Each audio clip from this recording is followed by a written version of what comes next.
So Sharon, I want your experience on community seedbanks. Can we define community seedbanks? Or tell me if there are any community seedbanks that you have seen in the world that you have some good experiences? I've seen a number of seed banks. I've been very lucky to travel not only in Greece and Turkey but in El Salvador, in Bangladesh and Nepal.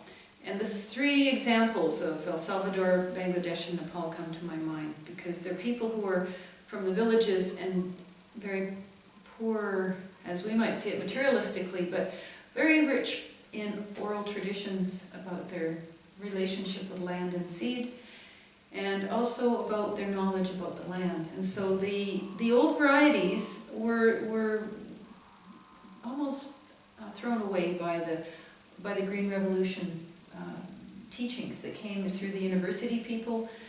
All of the government people and university people will have been exposed to the modern high-yielding Green Revolution varieties, but the old people who are so-called illiterate, were very literate about the knowledge of these old varieties being important.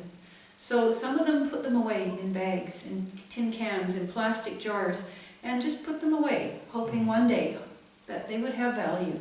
So when we started to work in El Salvador, we found a project. This was in the early 2000s, right after the Civil War, and this NGO I had in Canada, we went and did a project, and we thought, oh, there's not going to be any seed left.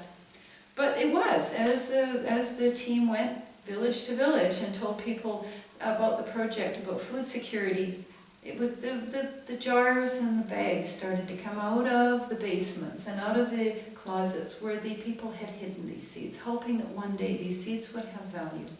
So they began to realize they had a lot of the old varieties that they thought were extinct. That was great. So the projects could begin much quicker because the old people remembered how to grow the seeds, but the legends of why the seeds were important, a particular type of corn, for example, and this red corn that you'll see in the picture that I've given you is a very special red corn from an area of El Salvador that people use for when a mother's pregnant and she eats that corn to give her better milk for the babies. So one old man had one bag, had some seed, and he was the guardian of that seed. And then I saw him with his big bag of corn, and he was so happy. He was toothless. He was, by our standards, an old beggar, but he was a rich man because he had the red corn. So the people began to regenerate his corn, and you'll see in that picture the red corn that they're showing was in a little refrigerator, and that became the community seed bank. The community that he worked with, a cooperative of maybe 30 families, decided they were going to start regenerating the old seeds. And it took time, but they did. And so the community people were beginning to put they would each grow out this variety, and they'd put it back in the community jar. And I saw this in Bangladesh too, and you can see the picture of the Bangladesh clay jars. Different countries, same idea. The people took the variety. They'd each take it to their fields. They would start to select, as all farmers and gardeners do, on their land for what they felt was best. Maybe high yielding, maybe taste, maybe vigor. Everybody does it in their garden. But we taught them that to conserve the general scope of biodiversity, they had to put a sample from each of their gardens with no selection into that jar.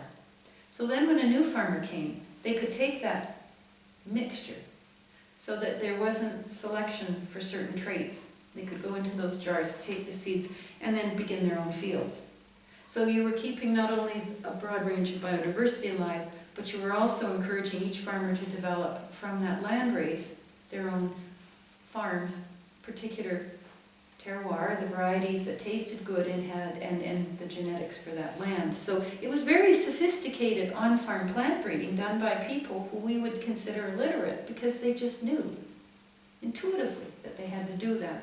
So that was a very nice community seed bank experience of El Salvador and Bangladesh. So you didn't see any facility, or did you see any rules or constitution of how they are working this? Yeah, in Bangladesh, a number of years ago, my nonprofit sponsored a project in Ishirdi, a village along the Pavna, the Ganges River.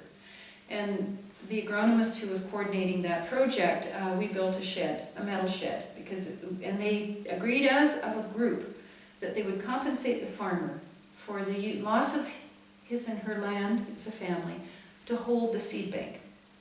Now, so they had a constitution of some sort. Remember, you're dealing with illiterate people, so it was done through agreement, meetings, talking amongst each other, realizing the seed bank was their food security.